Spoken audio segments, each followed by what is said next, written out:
freedom is never more than one generation away from extinction. We didn't pass it on to our children in the bloodstream. The only way they can inherit the freedom we have known is if we fight for it, protect it, defend it, and then hand it to them with the well-taught lessons of how they in their lifetime must do the same. And if you and I don't do this, then you and I may well spend our sunset years telling our children and our children's children what it once was like in America when men were free.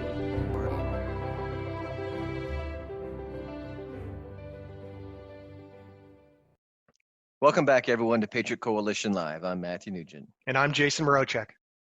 Thanks for joining us today. Our goal is to create a timeless resource to teach about the U.S. Constitution and the proper role of government, the importance of America's Judeo-Christian heritage, how to defend against threats to our republic. Folks, we want to engage with members of our armed forces, veterans, first responders, and those patriots who support them in their noble professions. Weekly podcasts are available Tuesday mornings, wherever you get your podcast, including Spotify and PatriotCoalitionLive.com. That's PatriotCoalitionLive.com. Also, your support is very important to us. Please support us at PatriotCoalitionLive.com/support. All right. You all ready for this? I am. Let's do this. Okay. Today's episode, we're talking about, it's a special episode, actually, about the 2020 election. From a constitutional perspective, we're going to do our best to just lay the facts out and help you to, or let you really, put the dots together and kind of put the puzzle together and give you a constitutional perspective. Okay? So now, Patriot Coalition Live is a nonpartisan organization and a 100% Constitution backing organization. Let's be clear. That's the right thing to do. We will hold the feet to the fire of any politician, no matter what party, Libertarian, Democrat, Republican, doesn't matter, okay, who is not upholding their oath to the Constitution. That said, we are explaining the election situation, like I said, from a constitutional perspective. And I'll quote Rudy Giuliani, the media isn't the one that gets to call elections. The law does, okay? So there are two basically opposing narratives. One which says something to the effect of there's not enough evidence of voter fraud or not enough voter fraud to move the presidential elections. And they don't even mention, the congressional elections, senatorial elections, legislative elections at the state level. Or the other is there is plenty of evidence of voting irregularity, and information is being collected literally every minute, okay?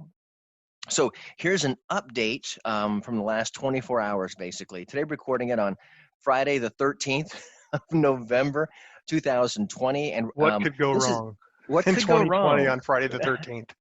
We're working through what went wrong, I think. But anyway, I digress. But it is Friday the 13th. We'll make the most of it.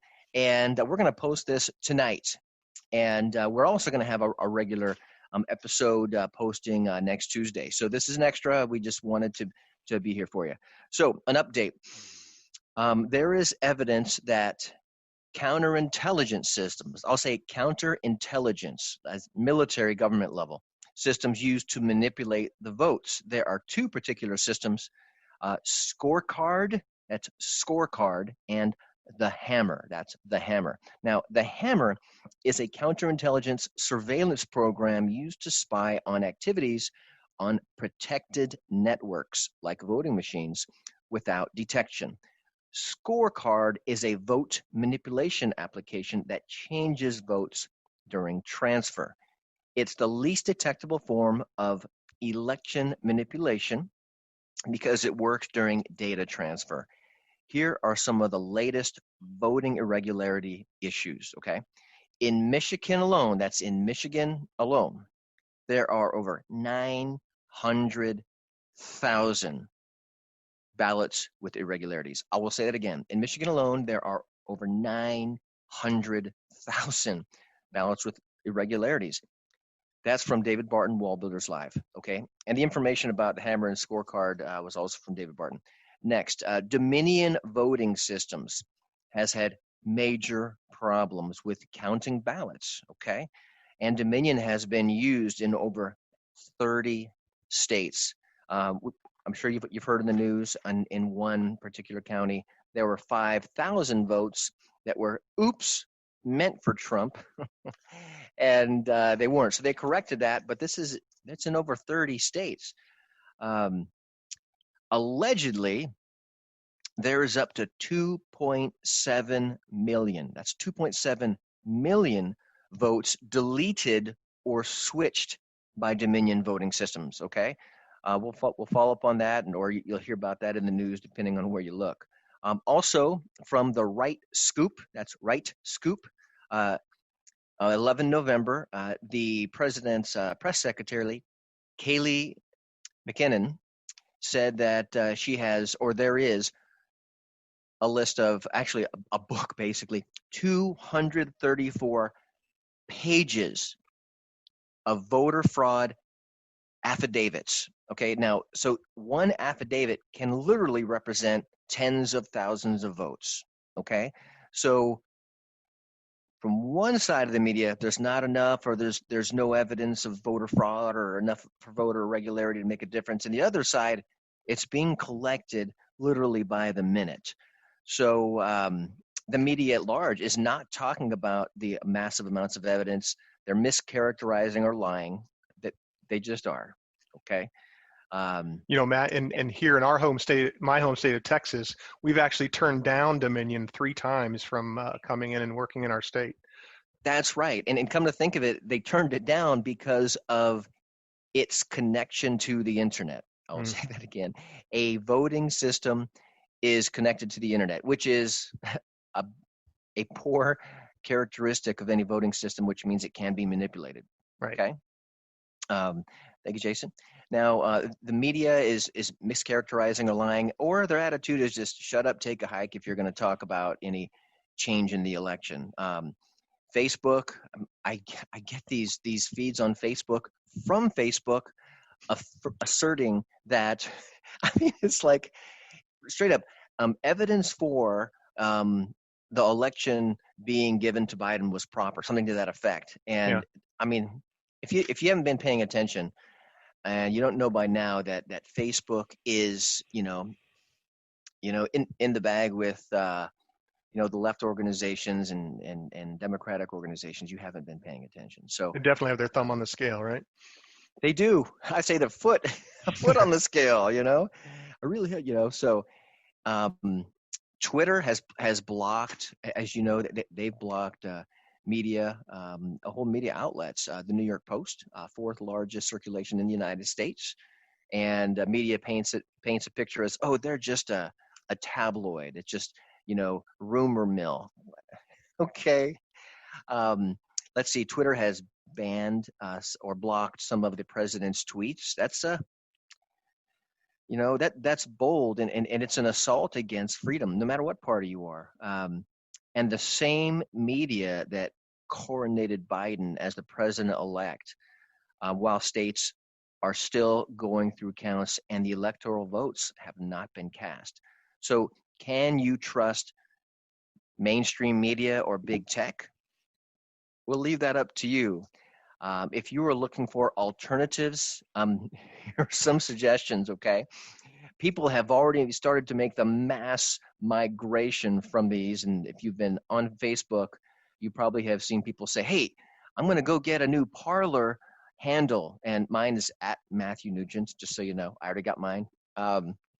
So they were saying, hurry up and get your handle while you can. And it was shocking how fast it happened. People are not stupid. So instead of Twitter, they're using Parler, Parler. Instead of YouTube, I recently found out there's rumble.com, and you can get our podcast actually through rumble.com. And instead of Facebook, we use MeWe. What a funny name. MEWE, MeWe. So you could say Mewe, but it's MeWe. Instead of Google, there are a lot of search engines out there. DuckDuckGo is a one. We've also found out recently that other companies have outright banned, blocked, or shut down conservatives. GoFundMe, like GoFundMe.com, when you have a cause you want to raise money for, have just shut down accounts of conservatives. The same thing with Uber Eats, meaning if you're hungry, you're conservative, you ain't getting it. Seriously now? Lyft, that's Lyft. That's for the basically a taxi service. And that's from commentator, the conservative girl. She's an opinion columnist. Thank you, the conservative girl. So now, because banning and censoring conservatives is so rampant in our society right now, actually, Jason and I are doing something about it. It's still in the works, but be ready for it. And it's a chance for you to participate and cast your vote through your voice. Okay. So the media has called the election for Biden. He is the presumptuous, all caps presumptuous, president-elect, and now heads the. Yeah, thank you for those air quotes. double, triple air quotes. Presumptive president-elect, and now heads the office of the president-elect. That's just made up. And so what do? Okay, the resident constitutional expert here with us today in our whole organization, Jason Mroczek. He's been doing this for 16 plus years. And I hope that in 2 years, I can catch up to where he was 6 years ago. And you'll see that here. So Jason, tell us, where is the Constitution taking us here? What's going to happen? Yeah, there is a lot of things that are being thrown at us, from social media and the news. And it's really easy to get bogged down in the minutia of it all. So let's try to boil it down. Let's contrast two things: what the social media and the news is throwing at us, and what the constitutional authority, what the Constitution says about what should be happening. Now, so let's start with everything that's being thrown at us, and a lot of them, they're distractions. Now, they're urgent distractions, right? They're things that need to be dealt with. But they're not at the root of what the problem is. So you have number of votes, initial votes. You have how many different states those votes are counted in. You have lawsuits going on. You have recounts. You have different deadlines and extensions. You have signature issues. So all these things are kind of swirling around this entire issue. And those are all the things that the media and this, the news, the social media are. Right, wrong, or indifferent, that's where they're directing our attention. On the other side, as Matt was talking about, we have a former vice president who has coronated himself the president-elect, and this is all prior to any of the states certifying their votes or any of the electors casting the vote for president. So what we have to do to really understand what is going on, what's going to determine the election, all these minutiae that we talked about, they're only going to be feeding into the most important two things. The first of those is the electors in the electoral college, how they vote. And the second thing is what the Constitution says about who gets to be the electors, who gets to vote for the president. And so I'm just going to briefly go through a little bit of both of those. So let's start with that electoral college. So just to bring everyone up to speed, if you didn't know this already, when you fill out your ballot in your state for who you want to be president, you're not actually casting your vote for the president. That vote is turned into a vote for a set of electors, a slate of electors. So in each state, the people who get to vote for the president are actually appointed by the state legislature. And so these people, the group of them across the country, are called the electors. And so it is the electors who eventually cast their vote for president based on how you voted in your state and what your state's law says. So let's talk about why that is, right? So the reason we do it that way and why it's different than other elected officials is because of what we have in our Constitution. In Article 2, Section 1, Clause 2, which says each state shall appoint in such manner as the legislature thereof may direct a number of electors equal to the whole number of senators and representatives to which the state may be entitled in the Congress. So what that means is that it is the state legislatures who get to appoint those electors to vote for president based on what they pass in their state law. And the number that they're allowed to of these electors they're allowed to appoint is based on the number of senators each state has, the U.S. senators, so 2, plus the number of U.S. House of Representatives that state is allowed in Congress. So 2 that's plus the interesting. number of states. So representatives. I didn't know that until recently. The number of electors equals the amount of senators that each state has, which is 2, plus the number of U.S. congressmen represent in the House of Representatives. So it could be as little as 4, or it could be as many as California has. I think it's the biggest. 55 maybe, 55. That's a lot. So that's going to change though. 53 plus the 2 senators. Yeah. Yep. Okay. So so that's interesting. So if you ever wanted to know that, where that number comes from, that's where it goes. Thank you, Jason. Yeah. So to recap, the Constitution says that the state and the state legislature get to appoint these electors and the number of them in order to cast that state's vote for the president. So what the Constitution here really is saying is it doesn't matter whether it's the executive branch or maybe a judicial branch that has a different opinion or directs their election board to do X, Y, or Z or change things last minute.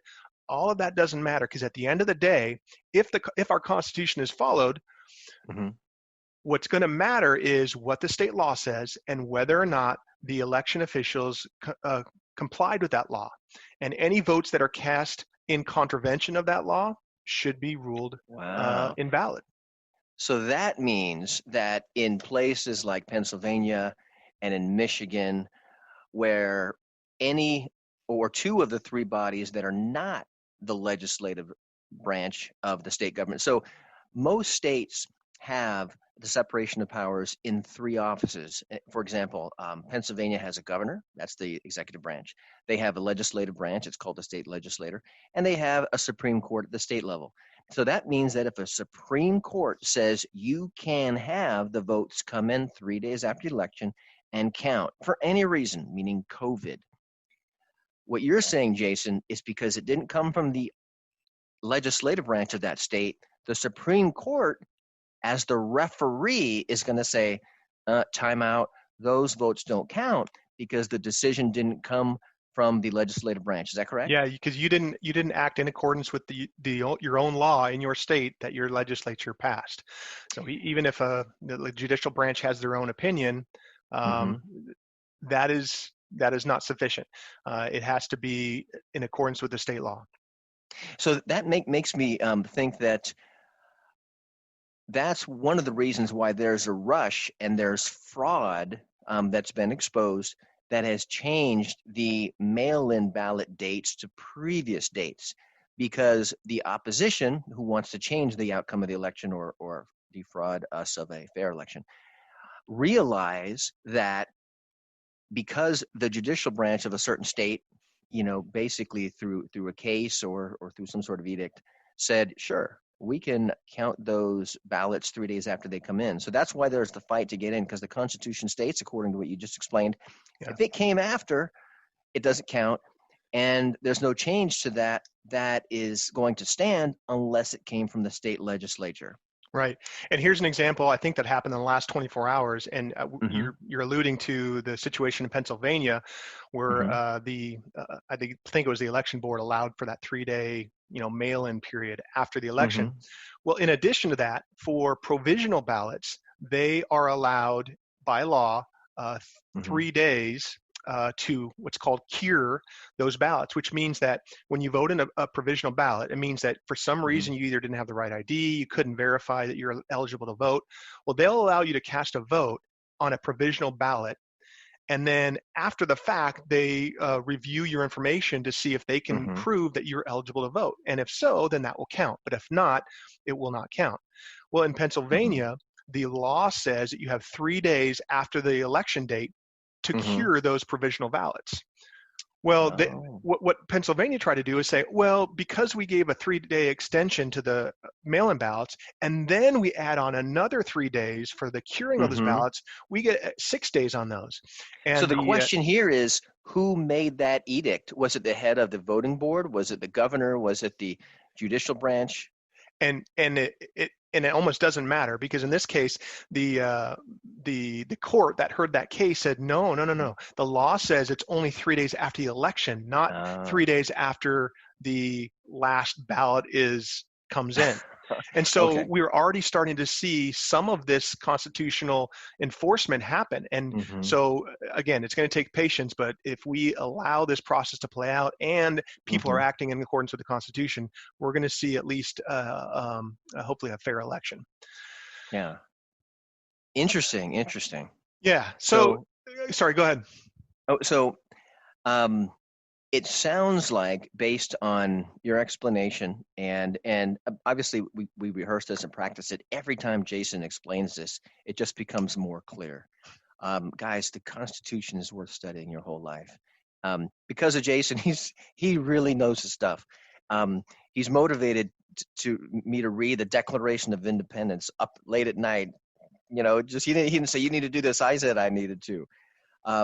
It is really powerful reading. Jason is always promoting, look at the founding document. And it is written differently than how we speak now. And if you just read the Declaration of Independence, which is a kind of a good way to start when you're going to tackle the founding documents, because it lists the reason why we separated from England and Britain.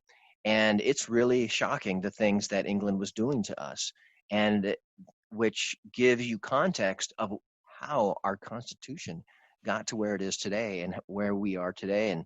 And yeah, in fact, a lot of the sections of the Constitution are placed in there directly because of the of the grievances that we listed in the Declaration of Independence, in order to cure those. So I get to sum up sort of the deciding factor, and that's why, to Matt's point about studying the Constitution, understanding it, because when all is said and done, all these distractions and issues and opinions and perspectives, everything's going to eventually come down to, okay, boys and girls, what does the Constitution say that is allowed in this nation for this vote or for whatever the issue is? And that is going to be from where we decide the right way to govern, right? And so in this case, the deciding factor for who's going to win the election is going to be, are there enough fraudulent or invalid votes to make a difference in those states who are acting in contravention of their state law? Because that's what's going to need to happen. What does the state law says? How many votes are not in accordance with that? Set those aside. Now who is in the lead in that state? And that is who their electors should be voting for. Now, we do have to mention that there is a movement afoot called the National Popular Vote, which is trying to get certain states, for whatever reason, they are trying to, instead of, let's take an example here in Texas, whoever the majority of people in Texas vote for president, that is who, by state law, our electors are supposed to cast their vote for. Yep. But this National Popular Vote is trying to say, and Colorado is the example, because they're the example that just this past election approved this National Popular Vote. So now in Colorado will not determine who they vote for president until the entire United States votes. And whoever gets the most votes, popular votes, in the entire United States is who Colorado is now going to cast their vote for president. So even if they vote for, even if their electoral votes align with the winner of the election, they're going to cast their vote for whoever wins the popular vote. So, and it's a little confusing, because especially if you're new to the whole electoral process for president, but this whole National Popular Vote is not the way to go. While it's legal for that state to do that, it takes away the state sovereignty, the idea of each state having control over who they cast their vote for president. Which brings up another interesting point, right? So here's a hypothetical situation. Let's say, for example, a state legislature, all these shenanigans going on with, trying to change the deadline for when people can vote, Mm-hmm. the matching signatures, et cetera.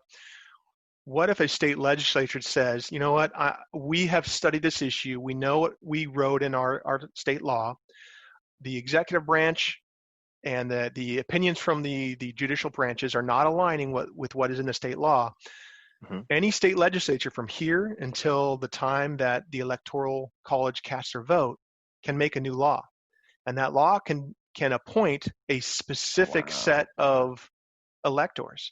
So even though they've been operating under state law for some time, they can change that law and say, you know what, we know that the way this is going, the fraud is going to dictate who we're going to vote for, and so we're now going to change that law to make sure that we're going to directly appoint a set of electors. It is within their power. Remember that Clause 2, Article 2, Section 1, Clause 2 says each state shall appoint in such manner as the legislature thereof may direct. So they can direct which electors vote for president. So this is it'll be an interesting situation to see if some of these legislatures who have had enough of all this fraud and essentially other branches of government overreaching their authority, they're not respecting that separation of powers. State judicial branch, the executive branch of each state, the governors.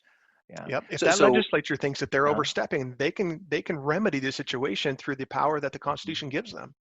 Yeah, and this goes to show you that when you vote down ballot, meaning during a presidential year or an off-presidential year, when you vote for a state legislative representative or state senator at the state level, not necessarily at just the government level, the federal level, but it's important you do that because they have so much power, and it matters in times like these. Now, so it sounds like as long as we follow the Constitution, all the hoopla about Biden being coronated as this presumptuous president-elect, that may change on a dime, and I don't know what he's going to do then, but I think it's for one state back in 2000, and I remember that we were both alive then, when it was Bush W, that's the second Bush, versus Al Gore for president. Only one state was in play, and it was Florida, where I live now, and it took 37 days. So we've got about 5 states. Okay, last I heard, Georgia is in a hand recount now. That's in the last 24 hours, I think. But there are 5 states at play. So people, just be ready. For one state, it was 37 days. With all these states, it's going to take around that time, probably, or longer. Because granted, they're going to be happening concurrently. Concurrently, right? Yeah. Right. So, but we still have some time. So the jury, so to speak, is still out. Jury's still out. That's funny. Pun intended. I don't know. So Jason, what can we do? What do you recommend we do? So, I mean, just to wrap up, this process, as you mentioned, is likely to continue for some time. But the good news is that our Constitution accounts for and holds the remedy for all of these situations, all these shenanigans that we're witnessing now. The Constitution accounts for them, and they can be cured and remedied that way. So if you feel like you need to do something, I know there was something floating around Facebook for a while that says, contact the Supreme Court of the United States and tell them. I didn't get the message, but people were telling me about this. No. The idea is they're an independent body. They're elected for life. So, right, and all they should do is refer back to the different state state laws to make those decisions. So don't contact the Supreme Court of the United States. If you're wanting to do something, contact your state legislators. They're the ones, again, according to the Constitution, who have the authority to appoint those electors. So contact your state representative and contact your state senator. Those are the people that need to hear from you if you're in one of these states that is still going through all these shenanigans. Yeah, in fact, because you mentioned that, Jason, I actually reached out to my U.S. Congressman, Bill Posey, but I need to talk to my state representative. Anyway, it turns out that Congressman Posey and he's Republican, and other Republicans banded together and said, hey, we need to count only fair votes, valid votes. So, but I shall contact my state legislative representative. So, well, all right. So that was awesome. Jason has told us here what the Constitution says, and there's a pretty good chance that in the next couple of weeks, the media is going to be singing a different tune, but we're glad to be a resource for you. Hopefully we can help you get through all that clutter. And we want to thank you for listening and for your support. So go to patriotcoalitionlive.com for more information.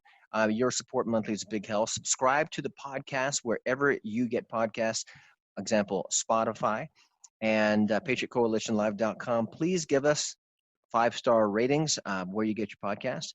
If you would like to give us a question or topic you'd like us to discuss, please go to the website, patriotcoalitionlive.com. We'd love to hear from you. We may even give you a shout out. Okay, so thanks for joining us, everybody, for this special election episode of 2020. Thanks, gang. Stay frosty. Stay frosty. See you guys next time. Take care.